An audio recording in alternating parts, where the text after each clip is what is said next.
Good evening, Cincinnati. I'm Roger Eikenberry for the Gay Gable Network, and we're here tonight at the Our Time Is Now concert. And this is Lynn Lavner. Lynn was performing earlier. And Lynn, how did you get started doing your cabaret act? Oh, well, I just wrote under my high school graduation picture that I would like to do a Jewish leather lesbian cabaret act, and so it sort of followed naturally from that. I kind of grew up in piano bar in New York City, and by 2:30 and 3 in the morning, you're tired of playing what I did for love, and I began to do my own original stuff, a lot of it having to do with gay and lesbian things, most of it humorous. And people came and heard it and booked me into clubs, and it kind of grew from there. Very unintentionally, too. Now, you've been based in New York for a number of years, and you've just fairly recently started going out on the road? Well, I actually have been at it now. This spring really marks 2 years that I've been working away from New York. You know, you can get real complacent about being either in New York or San Francisco, where there's always work for people who do what we do, but the real 99% of the community is out there in other places, and the thrill of it for me at this point is going to play for those audiences that don't get to hear a lot of live gay entertainment. Now you're performing your own material. Oh, yes. And how do you come up with a song? You did a beautiful piece that we're going to show in a little bit. How did you come up with that? And set it up a little bit for us. Well, now, is this the... it's the first one that you wanted us to do. All right. Being a songwriter is not an easy thing, because I think you try to be all eyes and ears and to be open to new issues and kind of inspirations that hit you or funny phrases that people drop.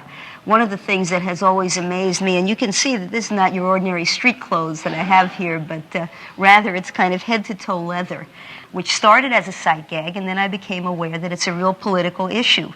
Now, I think that gay people, having been told all their lives what they could wear, who they could love, how they could act, how they could behave, you know, I would hope that they'd be more tolerant than anybody else. And, of course, we become very divisive about each other. And so the idea occurred to me that we're all born naked, and that whether we put on three-piece businessman drag suit, or we wear nurse's drag, or college professor drag with a pipe, or leather drag, denim drag, western, it's all the same kind of thing. And that opening number, I'd rather be cute and wear leather, is kind of an expression of that. Let me wear what I want, what you wear is fine with me.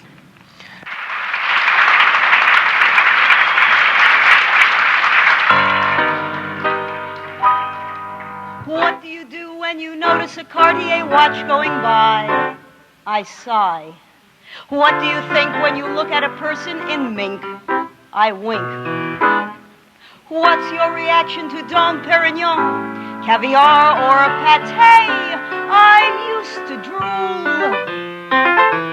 but now I say in a confident way, wealth is a blessed estate, but it can't last forever. I'd rather be cute and wear leather. Yves Saint Laurent may be great, we just don't go together. I'd rather be cute and wear leather.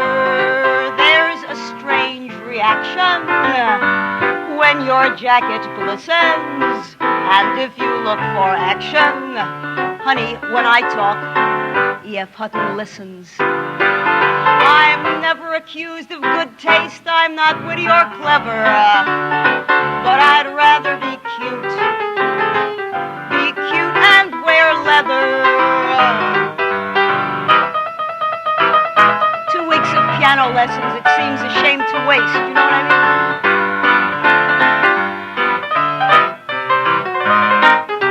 I provide mystique and the look that fetches. Should your interest pique, well, thank God, it stretches. Keep your chinchilla and fox, they're a mess in wet weather. I'd rather be cute, slender, well-built, romantic, devilish, cocky, adventurous, androgynous. I'd rather say that than spell it.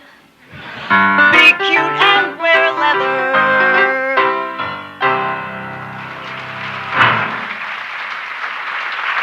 Thank you. Thank you very much. What a nice welcome. This is my debut performance in the state of Ohio, and I feel that I really should introduce myself. I am the real Yentl. The only difference being that I would have known what to do with Amy Irving. Now, Lynn, how has your music changed over the years as you've developed your act, and where do you see it going? that's an interesting question. I suppose that my music is the most personal thing about me, and I hope to change, to see and understand more, to be more sensitive to what's going on, maybe to get a little wackier with age, and I hope that I just continue to feel free about expressing that music without thinking about who's going to pay me for it, whom it might offend, and whether it's the thing that everybody is saying this week.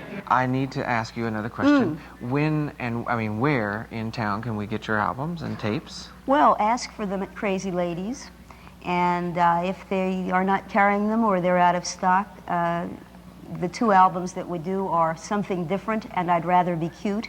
And for an $8.95 check, tell us whether you like an LP or a cassette and send it to Bent Records, which is our own independent label, at 480 East 17th Street, Brooklyn, New York, 11226. Just tell us whether you'd like the first album or the second, whether you want an LP or cassette, and we'll put it in the mail to you. And where do you go from Cincinnati now? From Cincinnati, I'll go out to Stanford University for their Gay Week, and later to the National Women's Music Festival in Bloomington, where we expect to play, sometimes to 2,000 and 3,000 people. And later on to an AIDS benefit in Jackson, Mississippi, that I'm very proud to have been asked to do, and Houston, New Orleans, and back to Europe, I think.